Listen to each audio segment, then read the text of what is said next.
Bonjour à tous, j'espère que vous allez bien, que vous avez passé une super semaine. Me concernant, j'ai passé une excellente semaine. Aujourd'hui, on va parler d'un sujet exaltant qui s'appelle « Sortez de Babylone ». On va aborder le sujet avec le pasteur Philippe Leduc, que je vous présente, qui est à ma droite. Bonjour Philippe, comment vas-tu? Bonjour, ça va, merci. Bien, t'as passé une bonne semaine? Oui, ça va, très bien. Et avec le pasteur Camille Gétraud, comment vas-tu? Je vais un peu mieux que Philippe. C'est vrai? Qui est un vieux copain que j'aime bien taquiner. Eh bien, tant mieux, tant mieux. Quand on vous parle de confusion, vous pensez à quoi? Alors moi, habituellement, petite anecdote, il y a 15 jours, j'ai joué à chat avec des amis et on m'a mis un bandeau sur les yeux de façon à ce que je ne vois rien du tout. Pour un adulte, c'est très perturbant. On m'a fait tourner à droite, on m'a fait tourner à gauche. Et une fois qu'on m'a bien fait tourner la tête, on m'a dit « il faut que tu puisses attraper pas n'importe quelle personne, ton mari ». Ah ben, je peux vous dire que j'ai rien attrapé du tout. J'avais la tête qui tournait, j'étais remplie de confusion. Il a fallu que j'enlève le voile que j'ai sur les yeux pour pouvoir découvrir à nouveau mon mari. Donc aujourd'hui, on va parler de Babylone. Mais déjà, pour ce faire, je vais vous demander, pour vous, est-ce que Babylone, c'est un endroit bien déjà ? Qu'est-ce que représentait Babylone déjà ? Alors ça, c'est une question piège que Philippe Leduc va brillamment élucider. Ah, Philippe, c'est à toi. Babylone, c'est avant tout une ville. Hein. Mais c'est vrai que dans la Bible, elle a pris aussi plusieurs sens derrière ce mot Babylone. Et si tu as commencé l'émission en disant « sortez de Babylone », c'est que vraisemblablement, il doit s'y passer des choses pas très claires. Et donc tout ça est expliqué dans les textes qu'on va voir tout à l'heure. D'accord. Alors, dans l'Apocalypse, je vais apparenter aujourd'hui l'Apocalypse et Babylone, on parle d'une femme. On parle aussi qui est présente dans Babylone. Pourquoi on apparente une femme et Babylone ? J'ai pas trop aimé cet assemblage, mais c'est écrit dans la Bible. Alors, c'est assez intéressant comme question. Il faut savoir que dans l'Apocalypse, il y a un certain nombre de symboles. Et parmi les symboles, il y a une femme dans l'Apocalypse 12 qui symbolise le peuple de Dieu, les gens qui essaient de faire de leur mieux pour que le monde aille bien, pour résumer. Hein. Et puis, il y a une autre femme qui symbolise le peuple du mal, si on veut. Hein. Une femme qu'on appelle également Babylone et qui est qualifiée de prostituée parce qu'elle n'essaie pas de faire en sorte que le monde aille bien, mais elle essaie de faire en sorte de tout ramener à elle en faisant un peu tout et n'importe quoi. Et cette femme, c'est une femme symbolique, évidemment. Elle ne nous est pas montrée dans la Bible simplement pour nous informer de quelque chose, mais pour nous permettre aussi de nous remettre en perspective, parce que finalement, la confusion, et je fais une petite parenthèse pour dire que Babylone et confusion, étymologiquement, c'est un petit peu la même chose, hein. Eh bien, ça peut arriver à n'importe qui, même qu'on ne joue pas à Colin Maillard. D'accord. Mais il y a eu aussi une autre histoire dans la Bible qui rappelle la confusion. Est-ce que si je vous parle de la tour de Babel, ça vous dit quelque chose? Oui, bien sûr. Bien sûr, l'endroit où Dieu a confondu les langages, et ce qui fait qu'on a beaucoup de mal à se comprendre d'un pays à l'autre si on n'a pas cette culture de la langue. Et j'en sais quelque chose pour avoir longtemps habité en Belgique, où là, en effet, les différentes langues se côtoient. Et quand on ne maîtrise pas la langue de l'autre, c'est très compliqué. Et il va falloir utiliser d'autres méthodes pour se comprendre.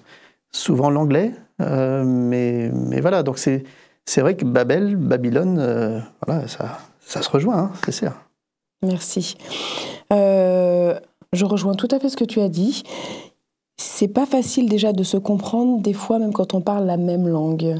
On n'entend pas la même chose. Et alors, à plus forte raison quand on ne se comprend pas. S'il te plaît, est-ce que tu peux me lire Daniel 6, versets 1 à 10 ? Très bien, alors Daniel 6, versets 1 à 10, c'est donc l'histoire de Daniel confronté à Darius le Mède, le roi Darius. Darius décide de désigner 120 satrapes, ce sont des sortes de gouverneurs, chargés de gouverner son royaume. Il place 3 chefs au-dessus d'eux. Pour empêcher qu'on fasse du tort au roi, les satrapes doivent rendre compte du gouvernement de leur province à leur chef, et Daniel est l'un d'entre eux. Par ses qualités extraordinaires, Daniel est supérieur aux 2 autres chefs et à tous les satrapes. Le roi a donc l'intention de le nommer gouverneur de tout le royaume. Alors, les autres chefs et les satrapes cherchent une raison d'accuser Daniel au sujet des affaires du royaume. Mais ils ne trouvent aucune faute ni aucune erreur à lui reprocher parce qu'il est très honnête. Ces hommes se disent entre eux, « Nous n'avons rien trouvé pour accuser Daniel. Trouvons une raison dans sa façon d'obéir à la loi de Dieu. » Alors, ils disent au roi, « Tu devrais publier une loi pour interdire pendant 30 jours d'adresser une prière à quelqu'un d'autre que toi, Dieu ou être humain. Et si quelqu'un le fait pendant ce temps-là, il devrait être jeté dans la fosse aux lions. » Merci. Philippe, à cette époque, est-ce que les rois avaient le même pouvoir que les rois d'aujourd'hui ? Alors, je pense que oui, il y a des choses un petit peu semblables, sauf qu'à l'époque, il y avait une cruauté qui était là. Peut-être qu'on a un petit peu moins l'habitude aujourd'hui. C'est vrai que le roi a décision de vie ou de mort de l'individu. Et puis un roi, c'est très jaloux. Oui. C'est-à-dire que quand il est sur son trône, la seule chose qui l'inquiète, c'est que quelqu'un prenne sa place. Hein. Et donc, dès qu'il y a quelqu'un d'un peu trop intelligent, un peu trop populaire peut-être, là, il va se méfier et il va user de son pouvoir pour mettre à terre la personne. D'ailleurs, si je peux, pour rejoindre un peu Philippe, on imagine mal la reine Élisabeth, on paix à son âme, comme on dit, jeter un ministre au lion parce qu'il s'est mal comporté. À la fin, il y a quand même des changements de culture et d'époque. Un roi pouvait avoir des tonnes de femmes. Un roi pouvait, comme le disait Philippe, décider de qui vivait et qui mourait. Et donc, le roi était très courtisé et chacun essayait de un peu lécher les bottes du roi, quoi, tout simplement, pour monter en puissance, monter dans le gouvernement, être plus performant, avoir plus de moyens, etc. Donc, c'est vraiment un système qui n'aide pas beaucoup le roi à avoir les idées claires. Mais Jétro, à ton sens, qu'est-ce qui se passe dans la tête du roi Darius ? Si on me disait, Jétro, pendant 30 jours, tout le monde devra te dire à quel point tu es grand, à quel point tu es beau, à quel point tes cheveux sont magnifiques. C'est ça l'enfer, alors. Ce sera un enfer que j'apprécierais assez. Pour peu que je sois, disons, pas bien dans ma peau, je sois pas bien dans mes baskets, je suis un peu complexé. J'ai besoin qu'on me passe un petit peu de la crème sur de la crème, comment est-ce qu'on dit déjà l'expression ? De la crème sur le dos. Passer de la pommade. Passer de la pommade, je cherchais l'expression. Oui, évidemment, je vais être content. Si par contre je suis équilibré, si je suis bien dans ma tête, si je suis bien dans ma peau, qu'est-ce que j'ai besoin qu'on me flatte, qu'on me loue ? Donc on voit que ce roi-là, il a besoin qu'on le flatte, il a besoin qu'on le loue, il se dit « Ah oui, c'est une très bonne idée, on va me diviniser, on va faire de moi un dieu, et les gens seront obligés de me prier, ça me va tout à fait. » Alors Philippe, si ça ne te dérange pas pour qu'on puisse expliquer les conséquences et jusqu'où ça peut aller cette idée de pouvoir et autres, est-ce que tu peux me lire dans l'Apocalypse 18, verset 9 s'il te plaît. Oui. La terre se sont prostitués avec elle et ils ont profité de son immense richesse. Alors, elle renvoie à la femme dont parlait Jétro tout à l'heure. Et c'est vrai que ce petit morceau de verset nous dit à peu près comment ça se passe quand des rois perdent un peu les pieds et n'ont plus le sens des réalités. Peut-être le pouvoir leur monte à la tête, ils deviennent un petit peu fous. Et là, cette folie, elle est concrétisée par le fait qu'ils voient des prostituées et ils profitent de la richesse des autres. Malheureusement, on voit ça beaucoup aujourd'hui. Plus les gens sont riches et plus ils trouvent des stratégies pour acquérir encore plus de richesse, parfois et souvent au détriment peut-être des autres, sans se soucier du bien-être des autres. Mais est-ce qu'on est d'accord, Jétro, que ça peut arriver en dehors des richesses, c'est-à-dire que moi par exemple, je l'ai déjà dit avant, j'ai une maladie qui est peu commune, j'ai déjà rencontré des médecins, de toutes sortes de médecins qui m'ont dit moi j'ai le moyen de vous guérir alors que c'est peut-être pas forcément vrai. Est-ce que on s'appuie sur la faiblesse des gens parfois pour leur faire croire un peu n'importe quoi ? Ça a été le cas du roi Darius dont on a parlé. Le roi Darius, il avait un super ministre qui faisait un boulot exceptionnel, un gars honnête, intègre, enfin voilà, comme on n'en fait plus, quoi. Et il le jette dans une fosse aux lions parce qu'il a signé un décret stupide dont il n'a pas mesuré les conséquences. Ça, on voit bien ce que c'est que la confusion. On pense que c'est top comme décision et en fait, ça risque de ruiner le pays parce que tous les autres ministres sont corrompus. Eh ben, c'est un petit peu la même chose à notre époque, c'est-à-dire que il y a un verset de la Bible qui est très beau qui dit que parfois, les gens qui sont puissants vont jusqu'à dépouiller les pauvres et les faibles, même de la poussière sur laquelle ils marchent. Hein. C'est dit autrement, ils disent, on va jusqu'à convoiter la poussière sur la tête des pauvres. C'est-à-dire que les mentalités ont tellement été perverties, bien souvent, que le bien est devenu bête et stupide aux yeux de ces gens-là, et que ce qui est mal, au contraire, est devenu le top du top. Et quand, par exemple, je sais pas, moi, je suis un golden boy, je vais en bourse, je fais du trading à haute fréquence sur le riz, c'est-à-dire que je vends le riz, je le rachète, je le vends, je le rachète, et ça plusieurs millions de fois par seconde. Et au final, je ressors de là avec quelques millions dans les poches. Par contre, au Bangladesh, à Madagascar, les gens ne peuvent plus acheter de riz. Voilà, et je vais trouver ça bien, mes chefs vont me féliciter, taper dans le dos, t'as été une bonne gagneuse aujourd'hui, c'est bien, etc. C'est vraiment cette inversion des valeurs, cette inversion du bien et du mal dont la Bible parle, et elle appelle cela la confusion. Babel, comme disait Philippe, Babel, Babylone, la confusion.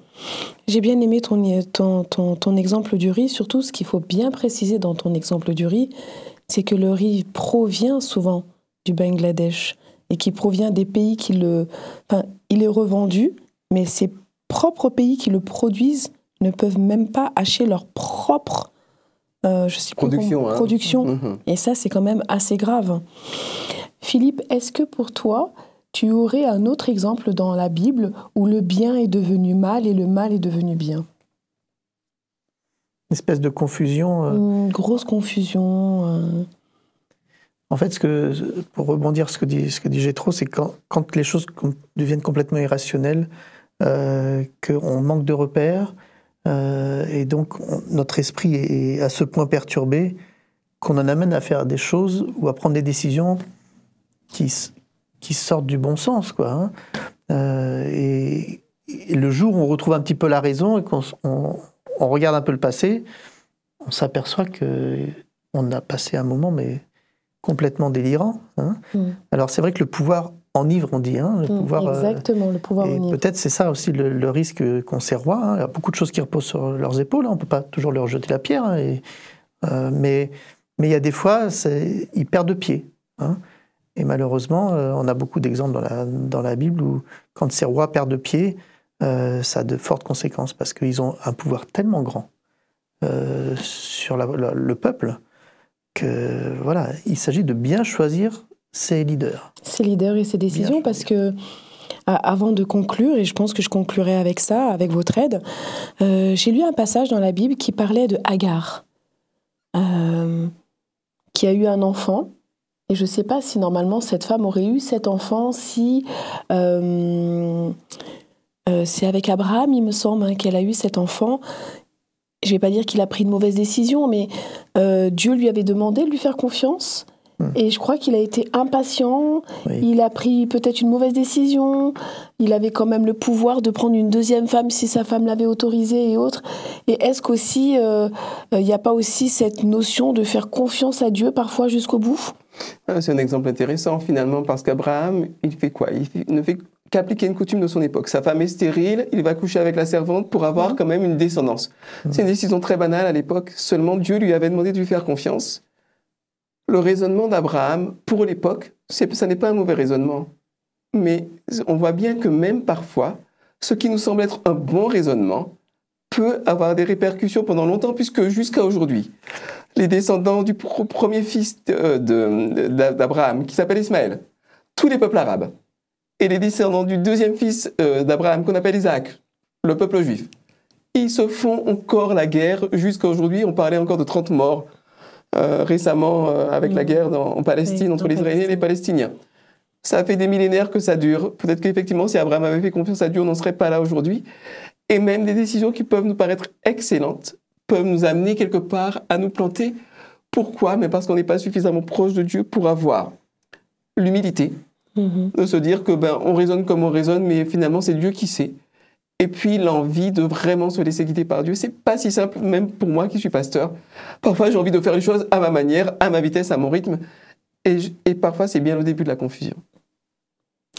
Alors je conclurai là-dessus, peut-être qu'il faut avoir du discernement. La Bible le proclame plusieurs fois d'ailleurs, qu'il faut demander la sagesse aussi faire attention à ce qui s'est passé avant pour ne pas reproduire ces mêmes erreurs et surtout peut-être se référer énormément à la Bible, faire confiance à Dieu et ouvrir grand ses oreilles pour pouvoir ne pas être dans la confusion. En tout cas, je te remercie beaucoup. J'ai trop d'avoir passé ce moment avec moi. Merci beaucoup à toi, Philippe, d'avoir fait cette première avec nous. Je vous invite à aller regarder sur Instagram.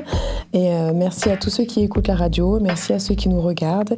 Et on vous souhaite une très bonne semaine. Bonne semaine à tous.